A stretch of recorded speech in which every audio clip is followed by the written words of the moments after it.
Hello all, வணக்கம் and welcome back to மகிழ் திருமகிழ் channel.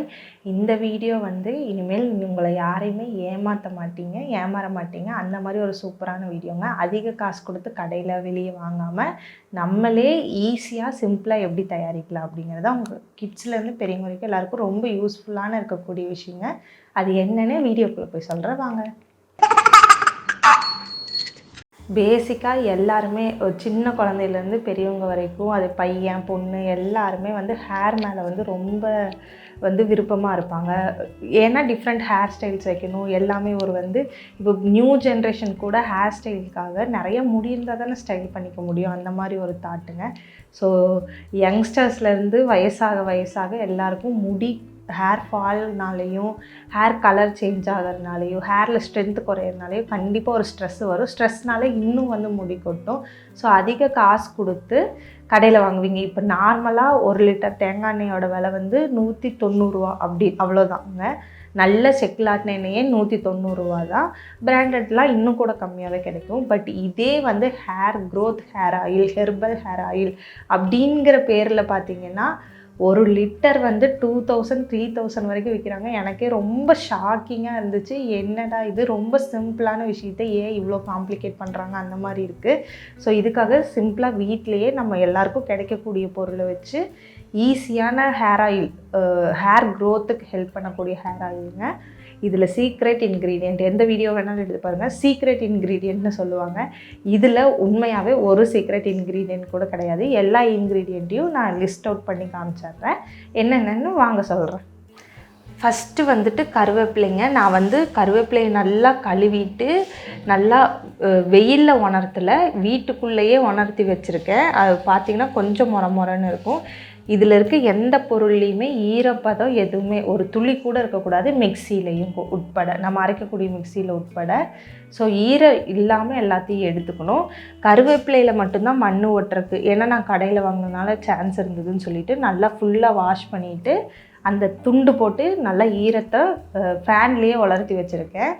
And செம்பருத்தி பூ வந்து ஏன் இப்படி இருக்குன்னா, நான் மார்னிங்கே ஃப்ரெஷ்ஷாக பறிச்சிட்டேங்க. நைட்டு ஈவினிங் மேலே பறிக்க முடியாதுல்ல, அதனால் செம்பருத்தி பூவில் இந்த மாதிரி அந்த சென்டர் பீஸ் எடுத்துடணும், இந்த காம்பு எடுத்துடணும். வெறும் பூ எதழ் மட்டும்தான் நமக்கு வேணும்.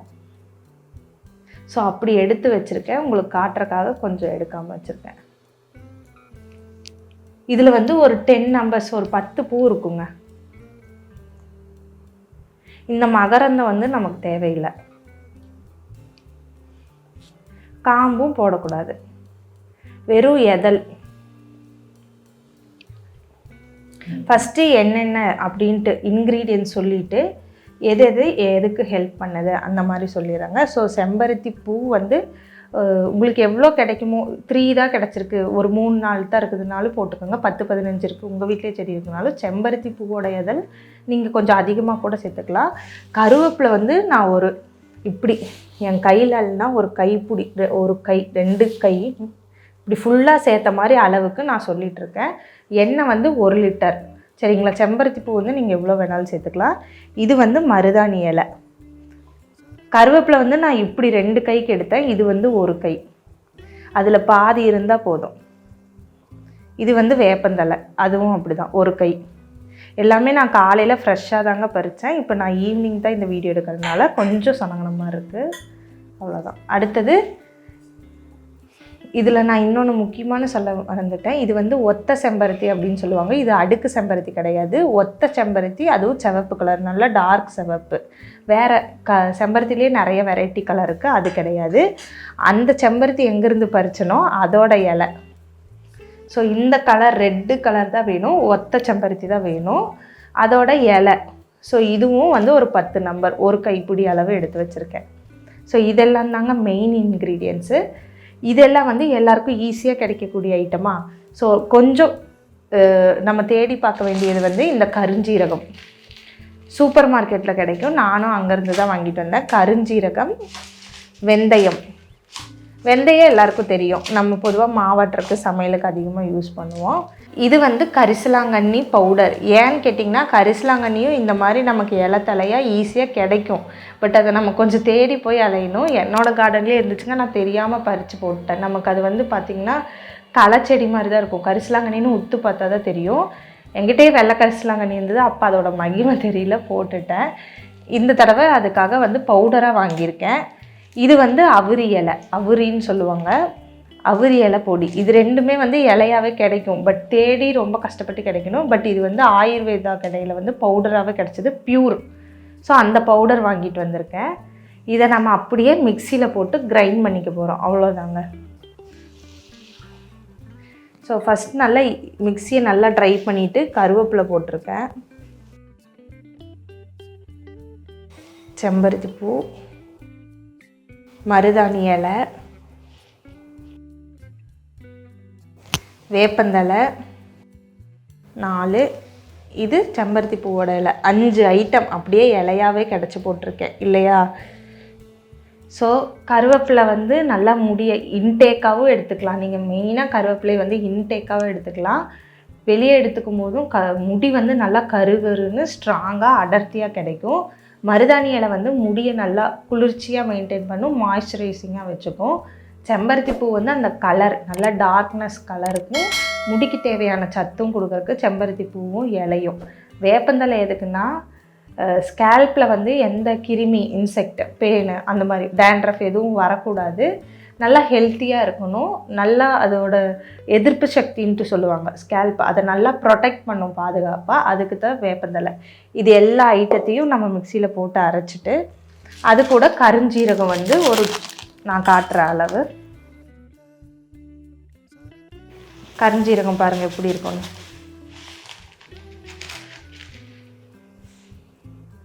நல்லா மணமாக இருக்குங்க கருஞ்சீரகம். ஒரு 3 ஸ்பூன் அளவு போட்டுக்கலாம்.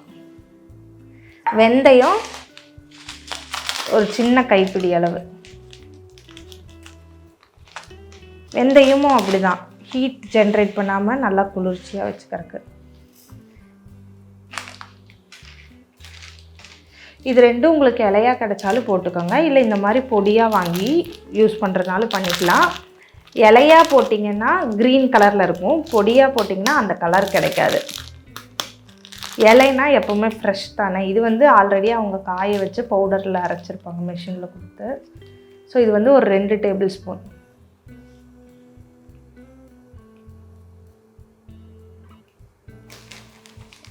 இது வந்து அவுரி இலை.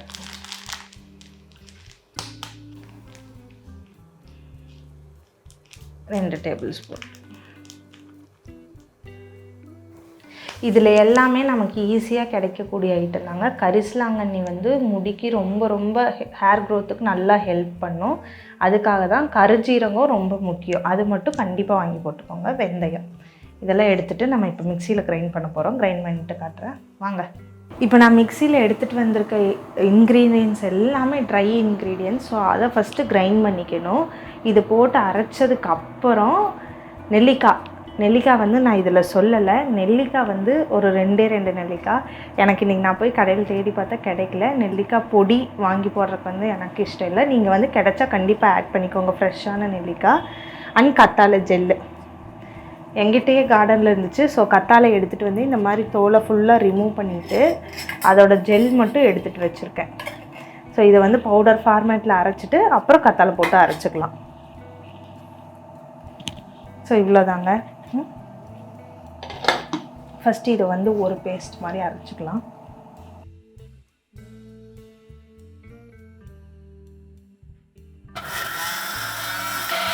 ஸோ மிக்சியில் வந்து நம்ம வெறும் ட்ரை போட்டு அரைக்கிறதுனால அரைய மாட்டேங்குது. அதுக்கு ஹெல்ப் பண்ணுறதுக்காக தான் கத்தாழை ஜெல் வந்து நான் போட்டுக்கிறேன். போட்டுட்டு நல்லா மேலேருந்து கீழே எடுத்து விட்டு மாற்றி அரைச்சிக்கலாம்.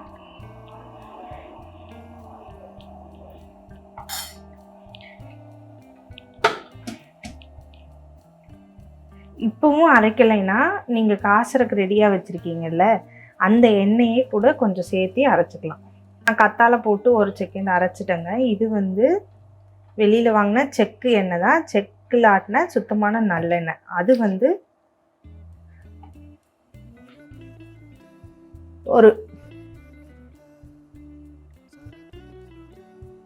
ஒரு டம்ளர் அளவு சேர்த்துருப்பேன். ஸோ அரையறதுக்கு தேவையான அளவு நல்லெண்ணெய் சேர்த்திருக்கேன்.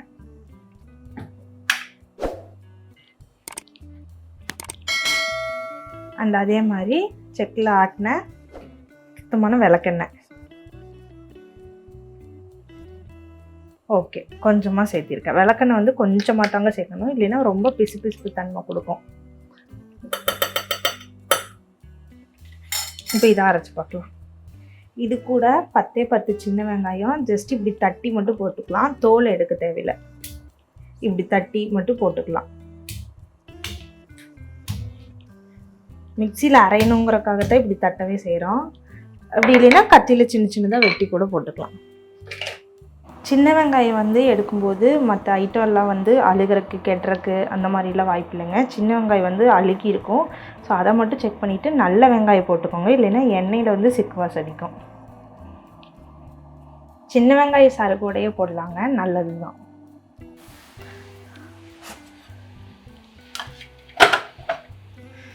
ஸோ அவ்வளோதாங்க, எல்லாத்தையும் ஒரு அளவுக்கு பேஸ்ட் மாதிரி அரைச்சாச்சு. அந்த எசன்ஸ் வந்து உள்ளே இறங்கணும், அந்த மாதிரி தான். மிக்சியில் நல்லா திருப்பி விட்டு அடிக்கணும். அண்ட் கத்தாழை ஜெல் மட்டும் பத்தலிங்க அரைக்கிறதுக்கு. நான் வந்து இந்த நல்லெண்ணெயும் இந்த விளக்கெண்ணெயும் மிக்சியில் சேர்த்து அரைச்சிக்கிட்டேன். நேரடியாக எண்ணெயில் கலக்கிறதுனால கலக்கலாம், பட் மிக்சியில் அரைகிறதுக்கு ஏதாவது ஒரு லிக்விட் ஐட்டம் தேவையில்லையா, அதனால தான் கத்தாழை ஜெல்லு கொஞ்சம் சின்ன வெங்காயம் இந்த எண்ணெயெல்லாம் சேர்த்துனது. ஸோ விளக்கெண்ணெய் வந்து ஹேர் க்ரோத்துக்கு பேசிக்கு, நல்லெண்ணெயும் ரொம்ப நல்லது. இப்போ நம்ம அரைச்சி வச்சுருக்க ஐட்டத்தை எண்ணெய் வந்து சூடானதையும் இப்படி போட்டு பார்க்கணும். பூரிக்கெலாம் போட்டு டெஸ்ட் பண்ணுவோம்ல, அந்த மாதிரி நல்லா பொரிஞ்சு வரணும். இப்போ தான் சூடாகிட்டுருக்கு. நான் வந்து மீடியம் ஃப்ளேமில் தான் வச்சுருக்கேன், பாருங்கள். ஆக்சுவலாக ஹை ஃப்ளேமில் வச்சுட்டு எண்ணெய் வந்து சூடு பண்ணால் எண்ணெயில் இருக்க நல்ல சத்து பூரா போயிடும். ஃபுல் மீடியம் உங்களோடதில் எது ரொம்ப கம்மி ஃப்ளேமோ அதில் வச்சுக்கோங்க. இண்டக்ஷனாக இருந்தால் அதை நீங்கள் நல்லா மெயின்டைன் பண்ணிக்கலாம். ரொம்ப கம்மி ஃப்ளேமில் வச்சுட்டு இதை போட்டிங்கன்னா ஜஸ்ட்டு ஒரு கொதி வந்தோன்னா இந்த அடுப்பை வந்து ஆஃப் பண்ணிடணும், அவ்வளோதாங்க. ஸோ நான் அரைச்சி வச்சுருக்க ஐட்டத்தோட இன்க்ரீடியன்ஸ் எல்லாமே காய்ச்சிட்டேன். இனி ஒன்று மட்டும் காட்டணும், ஒன்று ஸ்பெஷல். அந்த ஸ்பெஷல் ஐட்டம் என்னென்னா திறக்க முடியல, கிராம்பு. ஸோ இவ்வளோ எண்ணெயில் நம்ம இவ்வளோ போட்டு அரைக்கிறோம் இல்லையா. ஸோ 2 கிராம்பு. எதுக்குன்னா எண்ணெய் வந்து சிக்கு வாசம் அதெல்லாம் வரக்கூடாது அப்படிங்கிறதுக்காக இந்த 2 கிராம்பு வந்து இந்த எண்ணெயில் போட போகிறோம். நார்மலாக வந்து கிராம்பு எண்ணெயும் வந்து நம்ம உடம்புக்கு வந்து ரொம்ப நல்லது தாங்க. ஸோ இந்த 2 கிராம்பு போடுறதுனால எந்த பிரச்சனையும் இல்லை எனக்கு கிராம்போட வாசம் பிடிக்காது, அதுக்கு ஏதாவது ஆல்டர்னேட்டிவ்னா ரோஸ் பெட்டல், பன்னீர் ரோஸ் பெட்டல்ஸ் இருக்குல்ல, அது ஈரமே இல்லாமல் வளர்த்தி அதை வந்து இதில் போடலாம். ஸோ அதுவும் வந்து நல்ல மணத்தை கொடுக்கும். ஃபஸ்ட்டு நான் இது வந்து எங்கள் அம்மாட்ட பேசிகிட்டு இருக்கும்போது சொன்னாங்க, ஃபஸ்ட்டில் வந்து தலைக்கு வைக்கிறாங்க இல்லையா, செண்பகம், மகிழம்பூ, அந்த மாதிரி நிறைய வாசனை தரக்கூடிய மல்லிகை, அந்த வாசனை தரக்கூடிய பூவுகளே வந்து ரோஸ் எல்லாமே வந்து தலைக்கு வச்சா அது வாடிச்சுன்னா வெயிலில் அதுலெல்லாம் வச்சு நல்லா வளர்த்திட்டு தலைக்கு வைக்கிற எண்ணெய்க்குள்ளே போட்டு வச்சுருவாங்களா. ஸோ தலையில் நம்ம எப்போல்லாம் என்ன வைக்கிறோமோ அந்த பூவோட மனம் அதிலேயே தங்கியிருக்குமா. ஸோ அதுதாங்க காரணம். இப்போ வந்து ரோஸ்மெரி அதெல்லாம் போடுறாங்க, இதெல்லாம் வந்து மனமுக்காக தான். ஸோ ஹேர் க்ரோத்துக்கு ஹெல்ப் பண்ணக்கூடிய ஐட்டம் எல்லாமே சொல்லிட்டேன். எண்ணெய் சூடாயிடுச்சு, போட்டு பார்ப்போம்.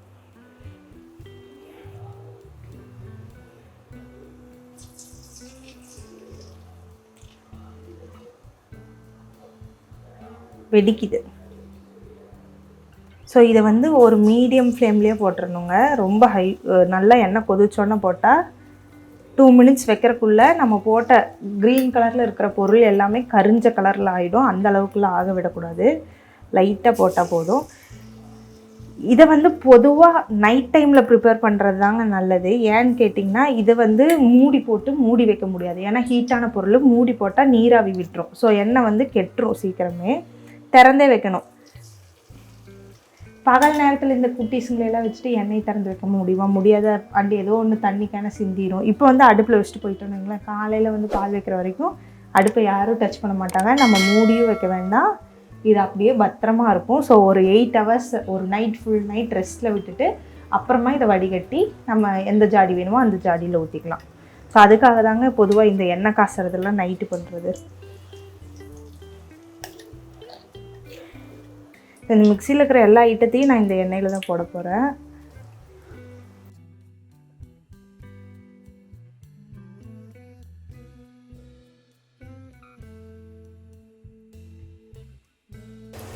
நல்லா கலந்து விட்டுறலாம் எண்ணெயில்.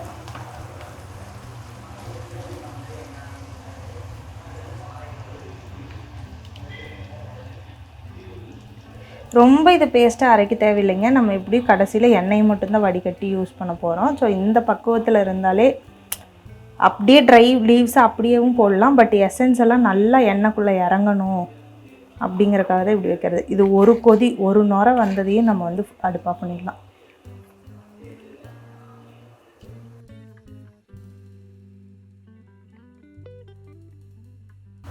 போட்டோன்னே என்ன கலர் சேஞ்ச் ஆகிருக்கும் பாருங்கள். லைட்டாக இதெல்லாம் விளக்கிட்டு பார்த்தீங்கன்னா க்ரீன் கலரில் இருக்கணும், க்ரீனிஷாக தான் இருக்கணும். நல்லா எண்ணெயை சூடாக வச்சுட்டு இதை எடுத்து உள்ளே போட்டு பாருங்களேன், உடனே அது வந்து மருதாணி கலரில் சக்கச்சவையான கறின்னு ஆகிடும். அந்த மாதிரி பண்ணாமல் வெது சூட்டில் இருக்கும்போது தான் இதெல்லாம் காய்ச்சணும். பொதுவாகவே தலைக்கு வைக்கிற எண்ணெய் வந்து கொதிக்கக்கூடாது, வெது சூட்டில் தான் இருக்கணும். ஸோ அதுக்காக தான் நான் இப்படி பண்ணியிருக்கேன். ஒரு கொதியில் இதை நான் ஆஃப் பண்ணிடுவேன். ஃபுல் நைட் அப்படியே ரெஸ்ட்டில் விட்டு நான் எண்ணெய் இந்த ஜாடியில் இவ்வளோ எடுத்திருந்தேன். ஒரு லிட்டர் 3/4 லிட்டர் பக்கம் இருக்கும். ஸோ அதில் கம்மியாக கண்டிப்பாக எண்ணெய் கொஞ்சம் குறையும். முடிச்சுட்டு இதில் வடிகட்டி ஊற்றி வச்சுக்க போகிறேன். ஸோ காலையில் ஊற்றும் போது உங்களுக்கு காட்டுறேன். இது அவ்வளோதாங்க. பாருங்கள் நுரை வருது, இங்கே பாருங்கள். இதுதான் நம்ம போட்டது வந்து கொதிக்கிற ஸ்டேஜ். ரொம்ப கொதிக்க தேவையில்லை. எண்ணெய் இருக்கிற சூட்லேயே இந்த பொருள்லாம் வந்து தானாகவே வெந்துடும். வேகிறதில்ல, அதோட பக்குவம் மாறிடும். பாருங்கள் அப்படியே கொஞ்சம் கொஞ்சமாக கலர் மாறுது பாருங்கள். காலையில் பார்த்திங்கன்னா ஃபுல் கலரும் சேஞ்ச் ஆகிடும். சூடு அடிக்குது, அவ்வளோதான். நம்ம கை பொறுக்கிற சூடு தான். ஆஃப் பண்ணிடலாம். அடுப்பு பாருங்கள், நான் எங்கேயுமே வந்து ஹை பண்ணவே இல்லை. அதே மீடியம் ஃப்ளேம்லேயே ஆஃப் பண்ண போகிறேன். ஆஃப் பண்ணுற ஸ்டேஜும் பார்த்துக்கோங்க. ஒரு கொதி, இந்த கொதியில் அடுப்பு அப்படியே ஆஃப் பண்ணிடணும். சூப்பர் எண்ணெய்ங்க. இதுக்கு மேலே இதில் போடுறதுக்கு என்கிட்ட எந்த இன்க்ரீடியண்ட்டும் இல்லை. எல்லா இன்க்ரீடியண்ட்டும் சொல்லிட்டேன், லிஸ்ட் அவுட் பண்ணி உங்களுக்கு காட்டுறேன். ஸோ காலையில் மார்னிங் நான் வடிகட்டிட்டு எப்படி இருக்குன்னு உங்களுக்கு காட்டுறேன். டாடா பாய். The next day. ஆயிலை ஜஸ்ட்டு ஃபில்டர் பண்ணி எடுத்துக்கிறேங்க. ஃபில்டர் பண்ணிவிட்டு செப்பரேட்டாக ஆயில் வந்ததையும் அதையும் நல்லா பாட்டிலில் ஸ்டோர் பண்ணிக்கலாம். அந்த ஹீட்லாம் இருக்கக்கூடாது. இது நல்லா 3 to 6 months வரைக்கும் ரொம்ப நல்லாவே இருக்குங்க. அடிக்கடி கொஞ்சம் வெயிலில் மட்டும் எடுத்து வச்சுட்டு திருப்பி வச்சுட்டிங்கன்னா அந்த சிக்கு வாசம்லாம் கண்டிப்பாக வரவே வராது. எந்த ஆயிலுமே வித்தின் அ வீக் மந்த் வந்து ரிசல்ட் கொடுக்காது. கண்டினியூஸ் யூசேஜில் தான் வந்து ரிசல்ட் கொடுக்கும். ஸோ இதை 2-3 months நான் யூஸ் பண்ணிவிட்டு உங்களுக்கு ரிசல்ட் என்னங்கிறத அப்லோட் பண்ணுறேன். நீங்களும் ட்ரை பண்ணி பாருங்கள் கண்டிப்பாக. இந்த வீடியோ பிடிச்சிருந்தா மற்றவங்களுக்கும் ஷேர் பண்ணுங்கள். தேங்க்ஸ் ஃபார் வாட்சிங்.